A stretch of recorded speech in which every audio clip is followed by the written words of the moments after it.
Hey, you. Yes, you. Have you ever read Lincoln's life story and went, this is interesting, but make it better?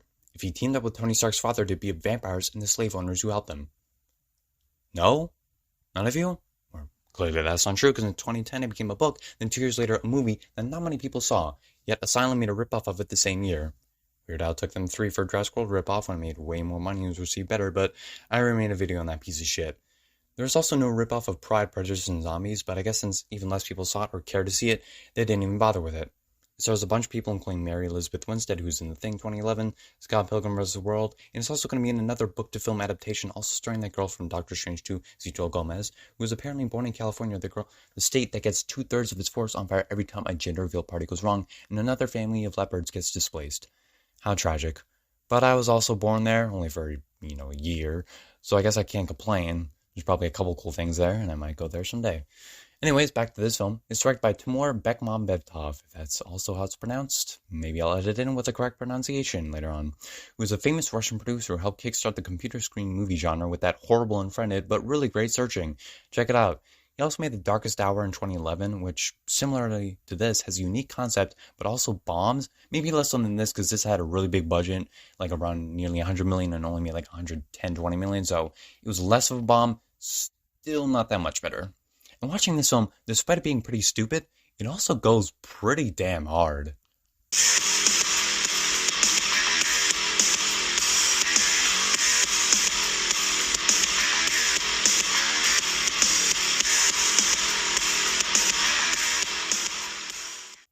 Anyways, let's get into the film. The film starts out with a Lincoln speech, of course, about how the truth everyone knows about him is just a fraction of it.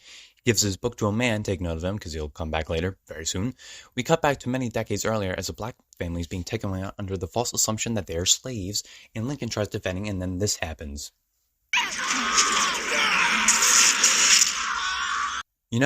I won't think of making a scene of 2 children, one of whom was incorrectly assumed as a slave, into a 3D effect shot would be at the top of anyone's list, but hey, I guess Timur's built differently. Lincoln's father beats the man and is thus far for doing so and can't give his payment, so this very obvious bad guy says there's other ways to get payment, and by that he means getting this vampire Bartz to infect and kill Lincoln's mother. It's very cliche to have a parental figure die as a reason for his vengeance and plot to happen, just generally, but hey, it's more Lincoln speeches, so that's kinda cool. Also note how it says she died in 1818, which is actually the real year she died, so hey, at least you know some history. There's Google. Apparently they didn't do that correctly with Lincoln's father, because it says that he died in like the late 20s, even though he actually died in real life in the 50s, but this is a rewrite of history, so it might have changed.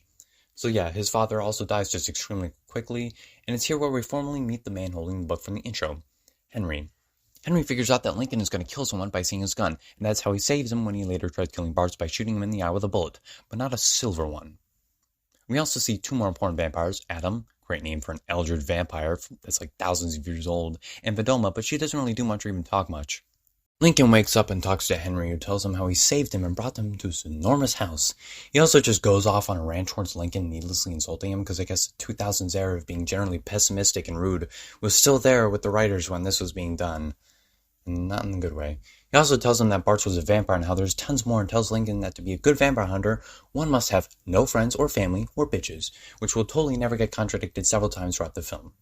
Lincoln trains a bit by swinging an axe where he repeats how he couldn't save his mother and how he was weak, etc. Some other stuff like, training montage, basically. Henry pours some silver on his axe, which will wear off more quickly instead of just mixing it in with a new axe, but alright. He talks about how when Judas betrayed Jesus, his reward was silver, basically giving a reason as to why silver works when this happens. Henry. Jack. I give you the targets. That was our deal. Jeez, needlessly aggressive. What is with this dude? You could be a little less rude. You could just grab him and be like, hey man, sit down. Just act rationally, alright? Let me explain. Instead of just slamming him, like, shut the fuck up, you dumbass bitch of shit. Like, okay, a little aggressive, but alright. They look at some very detailed photographs from the early 1800s about the vampires, and Henry tells Lincoln that Adam is one of the ones who can make other vampires. Actually, he's the only one that can make other vampires. I guess he's just like the first, or whatever. He also talks about how when slaves arrived, the vampire saw a sinister opportunity, one you never really learn about beyond maybe a vague answer, but we'll get to that somewhat soon. He gets sent to Springfield apparently with no money, as he tells his man named Speed that he doesn't, and thus will have to work for him. Hey, question, Henry. Why would you send out Abraham Lincoln to Springfield alone with no money, saying not to trust anyone? I mean, how would he pay for stuff? You'd obviously have to be friendly to someone and have them come some slack or make a deal or do something to benefit them. But alright, that actually makes sense. Oh, also Speed's Act was an unhinged documentary about Russell Crowe's daily life. But it is in the shop where we meet Lincoln's future wife, Mary Todd. Excuse me, I'll be needing these. Just 1 second, ma'am. Wow. You needn't call me ma'am as if I'm some haggard spinster. Can't you see he's busy? He's clearly not trying to offend you by calling you that. He's just preoccupied. But this is the only time she does something remotely annoying, and it's not even that annoying. She's actually a pretty decent character with some good emotional beats later on. Oh, also, fucking Alan Tudyk from Transformers 3, Ice Age 2, and Tucker and Dale vs. Evil, which is a masterpiece, is there, and automatically makes the scene better. Oh, and also he was in the other masterpiece, Wreck-It Ralph. I'm not sure about the sequel, though. I haven't seen it in a while.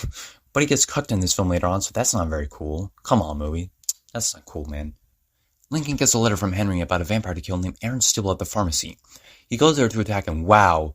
Those are some bad vampire face effects. Just really bad. Which is weird considering how good most of this film looks. He gets trapped and about to be killed, but fights Aaron. Hey! There's actually blood. Nice. Okay. Anyways, they fight and Aaron Stibble dies, and him and Speed get invited to a ball where Alan Tudyk gets cucked and forever removed from this film. You'll be missed with your 2 minutes of screen time. For the next few minutes, Henry becomes basically an NPC, giving Lincoln just riddles on where to kill the next vampire. And Mary and Lincoln have a nice talk, and Lincoln just admits he fights vampires, but she obviously doesn't believe him. And I have to say, they do seem to have some nice chemistry. It makes his love story not too shabby and actually pretty tolerable and entertaining. So, yeah. But I gotta say, it's a little weird that he still takes an immediate interest in liking to Mary Todd after about 2 minutes of screen time, despite his whole lack of friends, family, and people to trust speech. Like, I mean, I know she hasn't attacked him, but she could be playing the long game like the vampires are doing with the slavery thing because they've been around for, millennia. And if they weren't playing the long game, they would have been destroyed. They would have destroyed everything and you wouldn't be here. So, yeah. I don't know if I'd immediately trust her, but the movie's pretty cool with its gore and fight scenes, though, so I guess it balances itself out, so there's that. We also see Bart's with the bullet for some reason still left in his eye. Why does Bart have the bullet in his eye or nobody notices? Why not take it out? If it's silver, it would have already killed him or hurt him. Plus, later on in the Gettysburg scene, we see them survive direct shots and be fine, so yeah, this makes sense. We meet Lincoln's friend from the opening, whose name is Will, now played by Anthony Mackie, best known as Falcon from the MCU, but also in some other stuff, like Black Mirror, which I might have to see because it looks pretty interesting.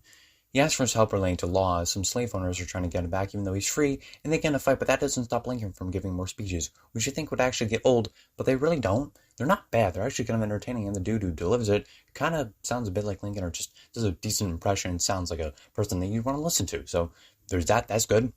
Lincoln finally gets to go after Bart, but he causes a horse stampede, and I find a cool, if unrealistic to an extent, scene.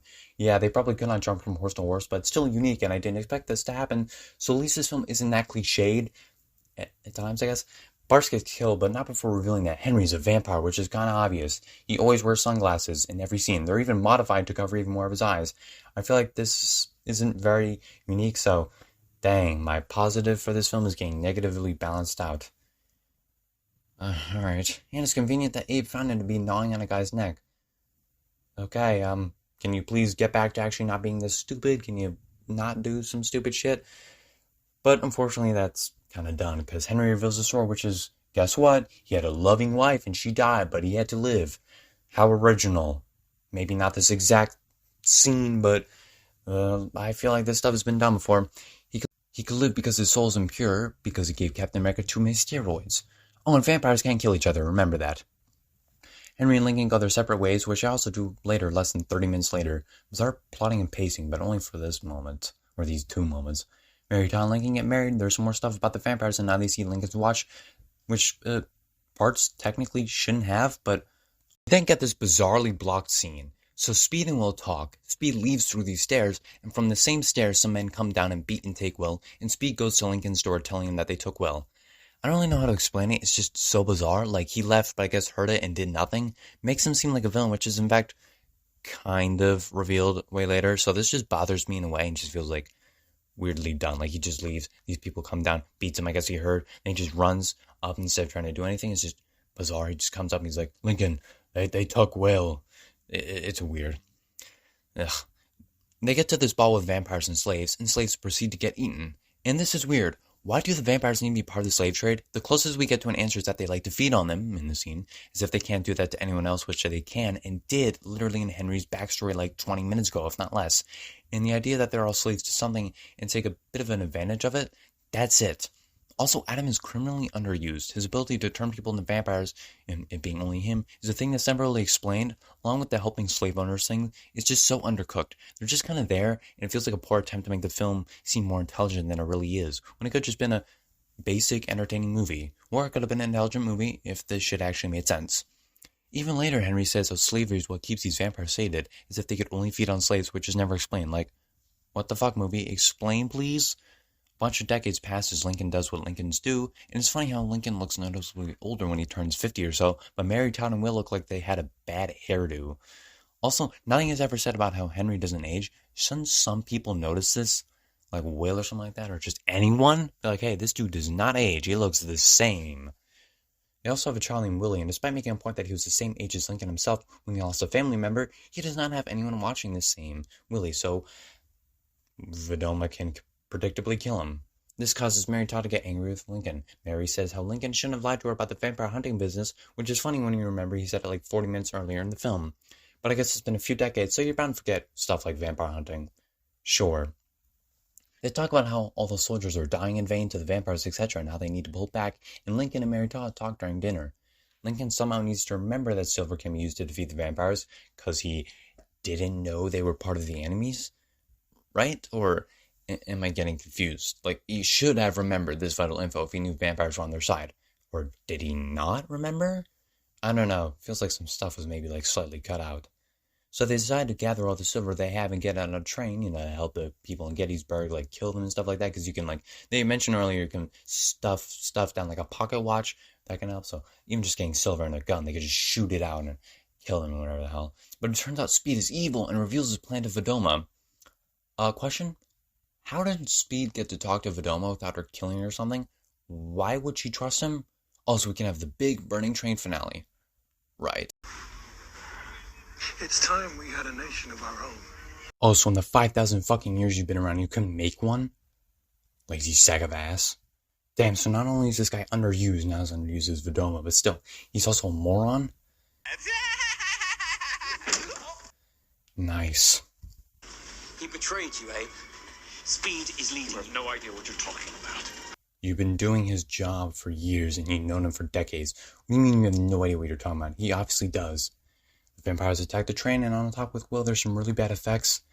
I know comparatively to some bigger Marvel or blockbuster films, this is lower budget, but it was still a nearly $100 million budget. You'd think some of the effects would be more refined.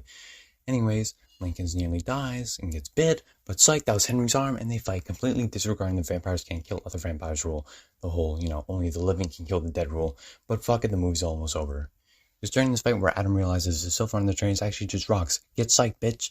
Speed unfortunately tells one too many women to get back into the kitchen and is killed for his actions. But don't worry, Adam gets stabbed with a silver pocket watch, which apparently turns him on, and he gets a mega nut but dies from post-nut clarity. And the day is saved. Turns out Lincoln has a contingency plan, and there's another train and another railroad with the silver on it. Oh, and Vedoma dies too, and Mary Todd does something cool. Yay! No, because she was a decent character. The war is saved, and Lincoln gives another cool speech, and Henry suggests he makes Lincoln a vampire, which he shouldn't be able to. Only Adam could, so they could fight forever. What about that only living can kill the dead rule? No vampires can kill their own? Oh well, it was broken once, which means it can be broken again within the next. Lincoln goes off to the plate, but unfortunately gets killed, as everyone knows. The whole story about his death. And the film ends with Henry approaching another man the same way he approached Lincoln all those decades ago, and the dude too wants to kill someone, because the gun fell out. Maybe setting up a sequel? I don't know. Either way, it never happened. We get some crazy cool credits to show Tim Burton wanted in on the Abraham Lincoln vampire killing craze. And that was Abraham Lincoln Vampire Killer. Or Hunter, I guess. Not bad, but not good. It has some goofy-ass effects from time to time and doesn't do much with its slavery subplot that feels so undercooked. Same with the villains, as besides Bart's and occasionally Adam, they never showed much interesting personality. It's also got some dumbass plot holes, but it's just so much fun. It's violent, which I love, and is a thing I sorely miss from blockbusters nowadays, besides Halloween Kills and Scream 5, to an extent, I guess, if they're counting as blockbusters, and maybe Terrifier 2 if it's anything like the kills from the first. It's also quite entertaining and unique and is mostly shot well. It has decent pacing for the most part. Maybe it's because he's based on a real person and includes events that makes him so well renowned, but Lincoln was also a solid character in this. The others were decent or pretty memorable and did the best they're given, and it's overall pretty entertaining watch. It's like The Darkest Hour 2011, which I mentioned before. It's dumb, but it's so unique and fun and entertaining. I maybe prefer this though. They're also both on Peacock, so if you have that, maybe do a fun double feature, with friends to make fun of, but also genuinely enjoy the good parts of it. Hope you enjoyed this review, and feel free to check out my other reviews. I'll upload my next review whenever I do, which is probably within a week or so, because I want to consistently upload this stuff. And yeah, hope you enjoyed.